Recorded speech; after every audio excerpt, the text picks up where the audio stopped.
43তম BCS এর প্রজ্ঞাপন থেকে বাদ পড়া 227 জনের বিষয়ে পুনঃ তদন্ত হবে।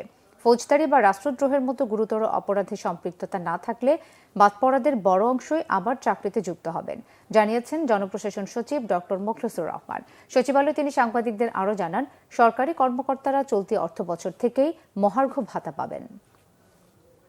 মেডিকেলে স্বেচ্ছায় অনেকে আসেনি, তারা চাকরি করবে না, কিন্তু 227 জনকে নিয়ে আমরা পুনর্বিবেচনা করার জন্য আমরা যেটাকে বলি ইনভেস্টিগেশন অথবা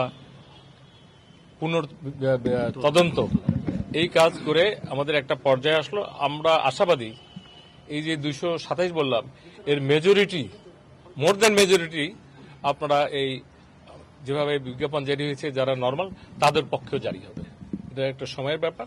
ফৌজদারি অপরাধ, রাষ্ট্রদ্রোহী অপরাধ, অথবা স্কুল কলেজ ইউনিভার্সিটি বহিষ্কৃত হয়েছিল, অথবা এমন কোন ধরনের হিডেন অপরাধ সে করেছে যেটা সামনে আসছে, এরা ছাড়া বাকি আমি মনে করি এদের নিয়োগ প্রাপ্তিতে শুধু একটা প্রক্রিয়ার ব্যাপার, দে উইল গেট ইট।